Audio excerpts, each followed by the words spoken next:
The Nationals had a wild extra inning game yesterday against the San Francisco Giants, and it kind of gave you flashbacks of 2014, but at the end of the day, they still lost, but Luis Garcia Jr. continues his breakout.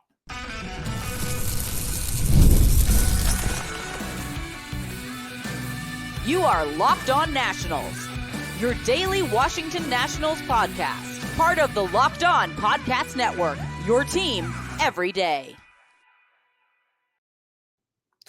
And thank you all for making Locked On Nationals your first listen every single day, as we are free and available wherever you get your podcast. And of course, I'm your host, Ryan Clary. You can catch me over on Twitter at BrianClary11 and as well as our show page at LO_Nationals. For all your latest Nationals news and notes, make sure to check us out over on Twitter. And of course, while you're at it, make sure to search up Locked On Nationals wherever you get your podcasts, including over on YouTube. Again, search Locked On Nationals wherever you get your podcast. And while we're at it, today is a pretty rainy, dark, cloudy day, but Anthony Rendon returns tonight for your Washington Nationals. This is going to mean a lot for the organization, for Anthony Rendon. This has been a very tough time for Anthony Rendon since 2019. We'll discuss that a little bit later on and why Nationals fans should give him the biggest standing ovation in tonight's contest against the Los Angeles Angels. But we'll discuss that later on. Second segment, it is a Friday, so you know what that means. It is a Nats prospect stock report Friday. Who has been up? Who has been down? We'll discuss that. As I can tell you this, one of the Nationals' new prospects from their latest trade that they made has been pretty damn good so far. We'll discuss that in the second segment of today's show. Let's start off here. Discussing yesterday's game. It was a wild one, to say the least. Gives you some flashbacks of the 2014 NLDS, the infamous 6-hour-long game at Nationals Park when it started as a 75-degree day and ended as a 48-degree kind of a freezing cold game, an 18-inning-long affair. It reminded you of that a little bit? Well, for me, it did. This episode is brought to you by PrizePicks, the easiest, most exciting way to play daily fantasy sports. Go to prizepicks.com/LockedOnMLB and use code all lowercase LockedOnMLB for a first deposit match up to $100. So we get into it today discussing yesterday's loss. Now, if you were to kind of really reach down in the bag for this one, the Nationals did not play all that bad. But at the end of the day, they did lose. And it wasn't really the best of games from the San Francisco Giants, but also wasn't the worst. The San Francisco Giants have a very good starting pitching staff and also a very good bullpen. We all know the headline of the game. Luis Garcia, bottom of the ninth, 2 strikes, 2 on, 2 outs. And he hits the game-tying home run when it felt like the Nationals were down and out, but no, they were not. Luis Garcia, sweet Louis G, kept that game going, but there's more to this game in my opinion. First and foremost, after the first rain delay, Davey Martinez, I was stunned to see this, by the way. He let DJ Hers go back out there to start after the rain delay. Typically, especially with young pitchers, you have seen Davey Martinez in the past kind of just go to the bullpen. In fact, you see a lot of major league managers just go to the bullpen in that scenario. But Davey didn't. He went to DJ Hers. And then what happened thereafter, a few pitches later, was stunning to me. With multiple guys on that DJ Hers allowed on, obviously, he pulled DJ Hers in that third inning. What is the thinking process behind that? DJ Hers, here's the thing. He clearly didn't have his ace stuff yesterday. He wasn't on point. He had 4 walks for the first 2 innings. He walked the bases loaded, walked the guy in. It was not his best start. We knew he didn't have his ace stuff yesterday. We knew he wasn't pounding the strike zone. But also when you look at it from this perspective here, DJ Hers, he only threw 34 strikes. Again, 34 strikes, or 39 strikes rather, out of his 74 pitches. This was not his best stuff yesterday. But the fact that Davey Martinez let him go back out there after the rain delay and then to pull him right thereafter was ridiculous in my opinion. I don't think that's the smart managerial decision there. And I'm not here to challenge him. I'm not here to go out and say, well, he should have done a better job. No, that's not the case here. I don't know what I would have done there, but I can tell you this. After a rain delay, if you're going to put DJ Hers back out there, then let him finish the third inning. Let him get through 3. Let him work through that jam. I know what the Nationals were trying to do. Win a ball game, I guess you could say. But at the end of the day, the Nationals, you were in a position to keep piling on against this San Francisco Giants team. And again, the Nats, they had to play catch up. They had a lot to catch up with, as we know. But also, it was a 1-1 game after the first inning. DJ Hers got out of that jam in the first inning. Allow him the opportunity to get out of that third inning. Now is the time to make mistakes. This point in August, when you are out of the wild card race, you're not winning, you're not playing for a postseason spot. Now is the time to see what you can do with your younger players.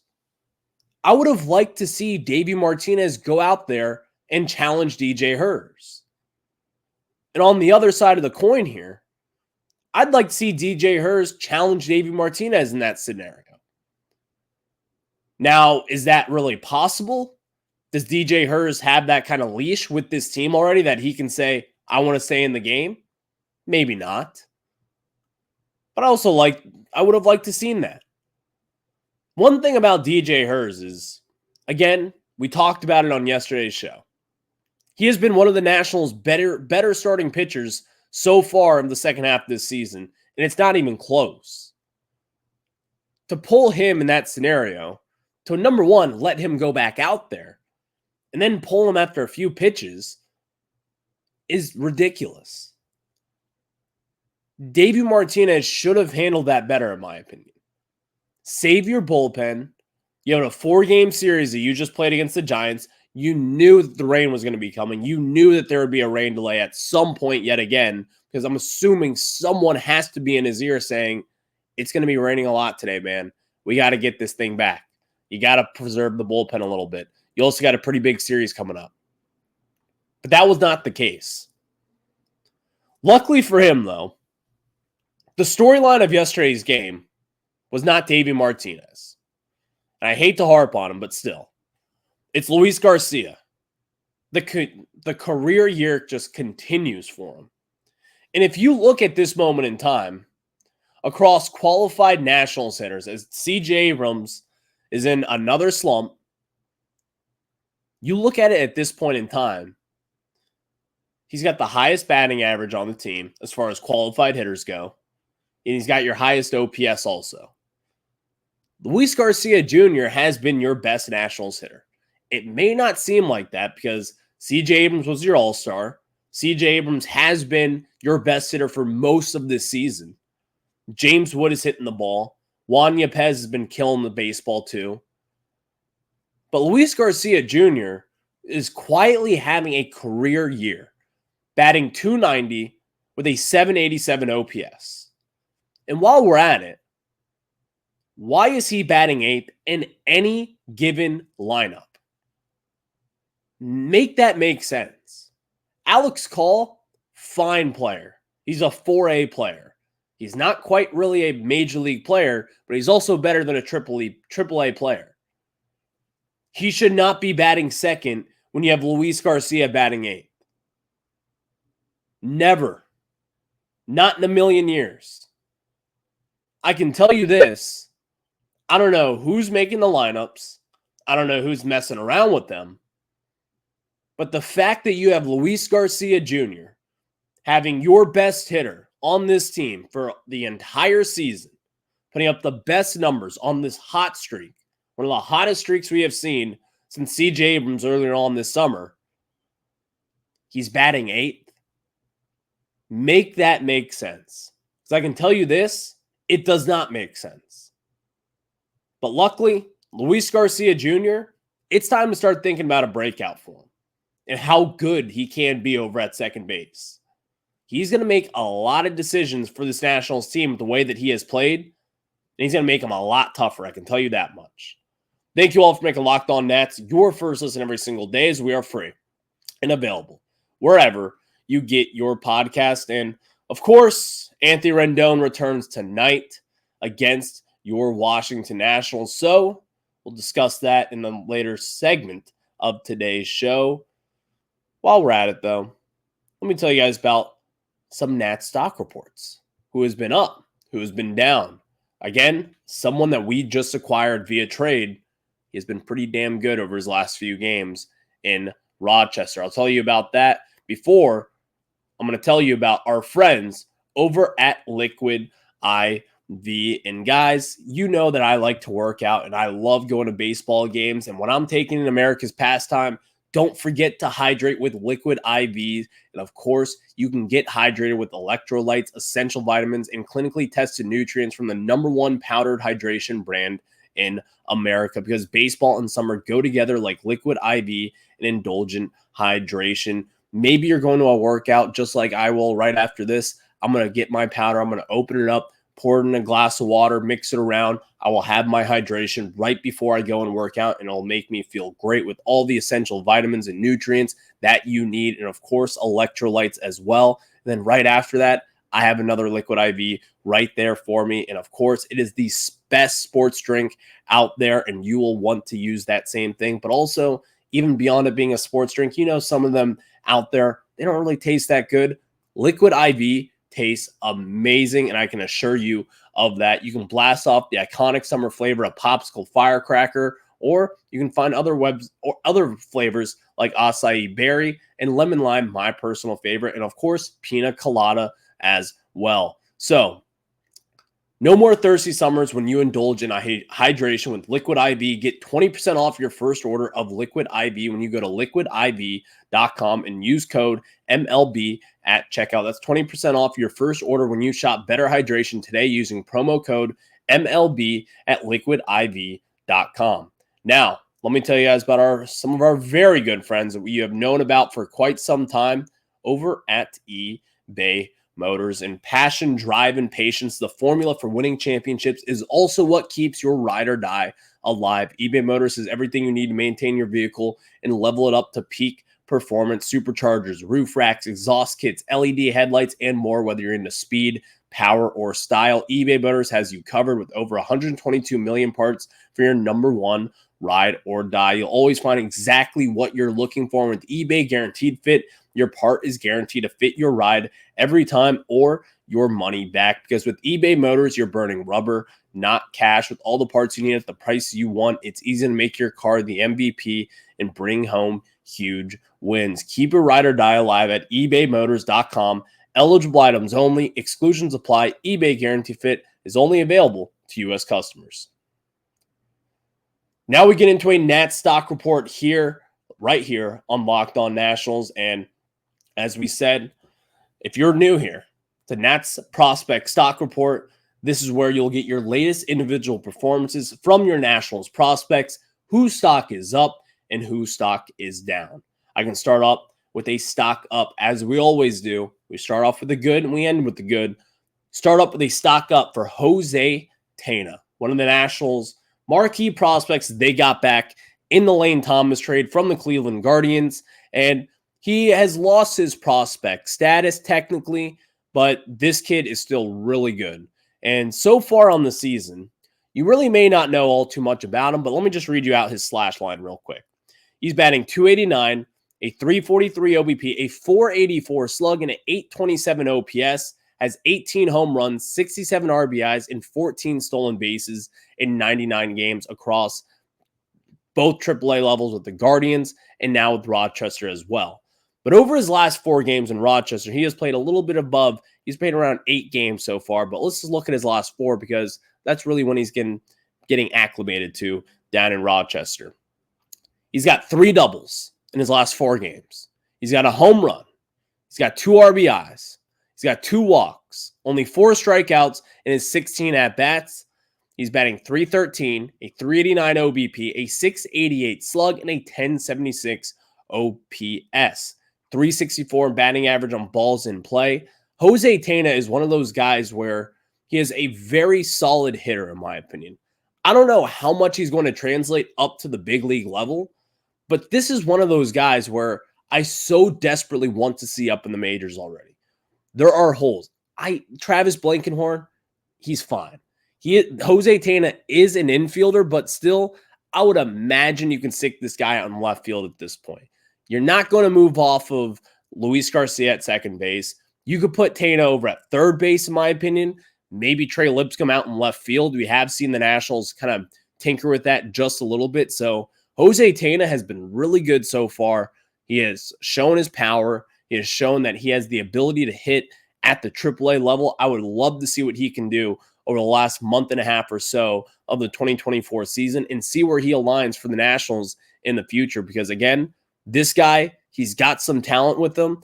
I would just like to see the Nationals kind of cook with that a little bit more and see what they can do with him in a major league lineup. So stock up for Jose Tena. And of course, when they stock up, you have to follow what they stock down for one of the Nationals' former top prospects, Christian Vaquero. I've been very wrong about Christian Vaquero from the get-go. I thought this would be someone who would kind of take over and be one of the Nationals' better prospects, and he still has the potential to be. He's 19 years old, but he has not put up a good season in low-A Fredericksburg. Over his last 8 games, batting .185, a .267 OBP, a .296 slug, and a .563 OPS. This guy's very good defensively out in center field and right field. Wherever you put him in the outfield, very good. But where Christian Vaquero is going to really kind of see his stock fall is at the plate. He was nicknamed the Phenomenon. We talked about Vaquero a lot. The prospect that you may not have heard of, but someone who would be an impact in this system. He has not been an impact. He has been very, very bad in low A so far. I'm not giving up on him. He's 19 years old, but I don't think I've given him a stock up yet so far this season. It has not been a good ride. Batting sub 200 on the season, that just kind of goes to show you, and again, not hitting for power. Switch hitting power, by the way, you have not seen that at this point. So stock down for Christian Vaquero, but there's a stock up. Good news for Marquise Grissom Jr., the son of former big leaguer Marquise Grissom. He is a relief pitcher out of Georgia Tech, was drafted back in 2022 in the later rounds. He has been very good so far in 2024. And I saw the other day, Baseball America recognized him as one of the better changeups in minor league baseball as far as prospects go. And then made me look at his stats so far in AA. He just got the call up a handful of weeks ago. Might be asking. Over his last 11 games in AA Harrisburg, he has 13 innings pitched, 11 strikeouts, 0 walks, 7 hits allowed, only 1 extra base hit as well, and has a 0 ERA over his last 11 games. He has a 0.95 ERA in AA, even better than what he was doing in high A Wilmington, which some people were saying, well, it's a pitcher-friendly ballpark in Wilmington. Maybe that's just it. No. This is someone who, in my opinion, should be flying up the Nationals' radar board. Get him up to the majors relatively soon. If yesterday wasn't a tell that you need bullpen help, I don't know what is. Marquise Grissom Jr. has been a name for quite some time now, in my opinion. This is someone who I think could be an effective arm in the bullpen. Now, you might be thinking, well, whatever happened to Matt Cronin? And people were talking about him being an effective arm, and what has he done? This is a much different situation here. Marquise Grissom Jr. is a very good arm, active, very good control, obviously. He's got 0 walks over his last 13 innings pitched. He's starting to be on a lot of people's radars, and I think he should be on your radar as well. Stock down. Another former top prospects for the Nationals, Jeremy De La Rosa. So far in 14 games in AA since coming off injury, again, coming off injury, but he is now healthy. He's batting 208, a 276 OBP, and 321 slug over his last 14 games in AA. He's got 12 strikeouts mixed in there. De La Rosa used to be someone where the Nationals were really thinking about him for potentially kind of being that next breakout prospect. 2 years ago in Fredericksburg, he had a tremendous season, was flying up prospect radars, and since then, he just has not been able to play consistent and has not been able to produce consistently as well. He has been injured, and unfortunately for him, when you have an influx of talent the way that the Nationals have had in their outfield with Dylan Cruz, Robert Hassel, James Wood, guys like that, you're going to get forgotten about. Unfortunately for De La Rosa, he kind of has been forgotten about, but at this time with his opportunities, he has not taken advantage of them. And even also, guys, we didn't even mention Elijah Green is in that scenario. Dalen Lyle is someone who's pushing him and playing really well at AA right now, by the way. So it's unfortunate for De La Rosa.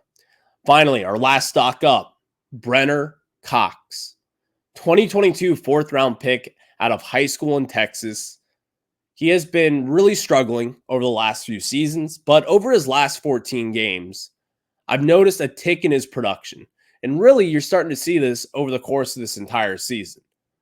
This is a toolsy kid, 6'3", roughly 200 pounds, decent pop for his size, can run the bases, play solid in the outfield. Over his last 14 games, he's batting 283 with a 924 OPS. He's got 6 RBIs. He's got 14 walks in there as well over his last 14 games. All these tools might be coming together for the kid, although I will say he's still in low A. He's been in low A since last season, and even then, last year was a big struggle for him as he got sent back down to rookie ball, and he was fine there, but nothing special. But I think he's starting to click.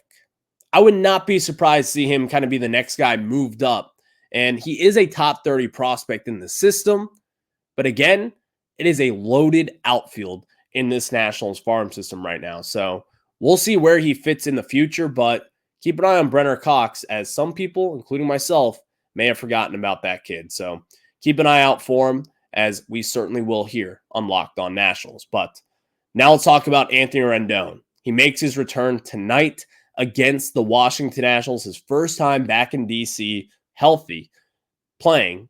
And can the Nationals give him a nice little ovation, nice little video tribute? We'll discuss it after I tell you guys about our friends over at PrizePicks. And guys, you might ask what PrizePicks is. Well, PrizePicks is America's #1 daily fantasy sports app with over 5 million active members. PrizePicks is the easiest, most exciting way to play daily fantasy sports. Unlike other apps on PrizePicks, it's just you against the numbers. All you do is pick more or less on 2 to 6 player stat projections and watch the winnings roll in. You can get on the daily action with your friends and become part of the PrizePicks community today.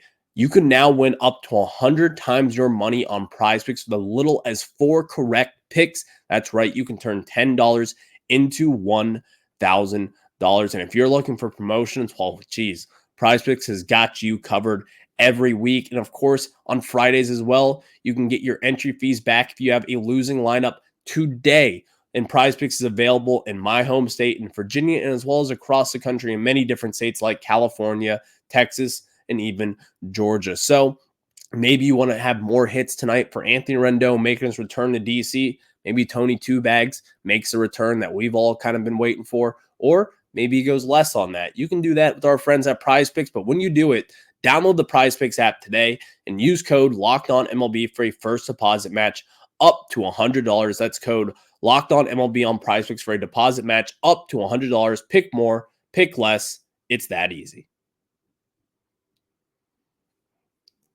We get back into it now as Tony Two Bags, 2019 World Series champion, one of the best third basemen to ever grace a Nationals uniform, right behind Ryan Zimmerman, of course, makes his return tonight. Here's the thing with Anthony Rendon. there is just two different Anthony Rendones out there.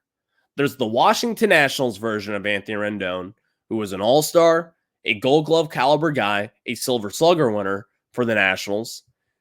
And then there's the LA Angels version of Anthony Rendon, someone who got into a fight with fans. Not into a fight, but we all remember in Oakland where he had the fan at the collar of his shirt yelling at him, calling him a punk, and I think that was not verbatim, by the way. Like he said, another P word, whatever.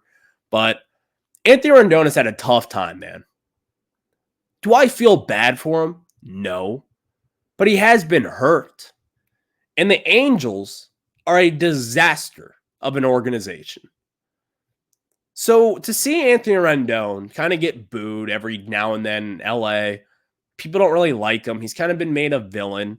And we all kind of know that Anthony Rendon doesn't really like baseball. He likes baseball because it pays his checks. He enjoys the game. But I think he would even tell you he's not a baseball fan. The guy just does it because he's good at it. Anthony Rendon has had a very tough time over the last few years. I'm not here to tell you, oh, I feel bad for Anthony Rendon. The guy makes millions out there to play a game. You should not feel bad for him. But there is a small part that does.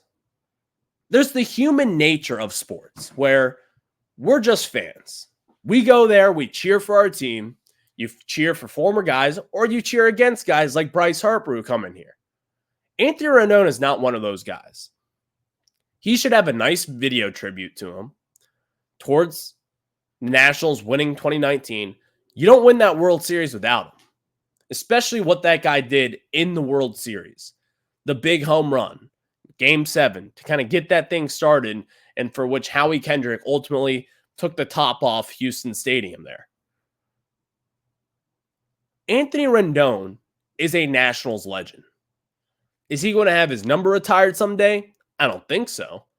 But he will absolutely be in the Ring of Honor and be someone who will be honored like tonight. I want to see a very cool video for Anthony Rendon honoring him for what he has done for this organization here. And yes, we are pretty far away from that 2019 team. But Anthony Rendon meant a lot to this organization, to the fan base, into the teams really even past 2019 with teams like in 2017, 2016, 2018 when the Nationals weren't all too good. Anthony Rendon was a very valuable prospect back in the day in which the Nationals developed right here, drafted him number 6 overall, and out of Rice University, out of Houston, Texas. And he came to DC, and he changed things around. He was a very good offensive piece for us. And the Nats, I hope to God, the fans out there tonight, even if there won't be too many fans there because the way that the rain is, and the rain might rain out tonight, by the way. But it would be really cool to see what the Nationals can do because this guy deserves it. He deserves to get some praise. He has been beaten up, dragged in the mud over the last few seasons in LA. The contract they signed hasn't been as bad as Steven Strasburg, but it's up there as one of the bad ones in baseball. You see it with Anthony Rendon. It sucks for him. I feel for the guy. But I think it'll be a very cool moment tonight as he makes his return to Nationals Park. And tomorrow, he's going to go against one of his former buddies, 2019 world champ, Patrick Corbin, someone who you don't win the World Series without Patrick Corbin, and you don't win it without Anthony Rendon. I'm telling you this right now. I'm calling it. If you're on FanDuel, place a few dollars on Anthony Rendon to go yard against Patrick Corbin tomorrow. Maybe that's a low-hanging fruit, but I'm calling it right now. But real quick preview. Tonight, Jose Soriano, one of the Angels' brighter young pitchers, does pitch against the Nationals against Mitchell Parker, who has been kind of scuffling a little bit here and there. Then tomorrow, Griffin Canning, right-handed pitcher for the LA Angels, is like their version of Patrick Corbin. And then, of course, he goes against Patrick Corbin in tomorrow's game as well. I take the over on the run total. It's going to be like 15, 16 runs scored, in my opinion. And then Sunday, you've got Mackenzie Gore on the bump. Will he get back on track? who knows at this point in time? And the Angels have yet to announce a starter then. It could be a bullpen game, but we'll see what the Angels do. Anthony Rendon returns tonight, though. It'll be a very cool moment for him, for the fan base. He deserves to be honored. If you're there, give him a big standing go. We'll catch you on the other side of this show. Maybe.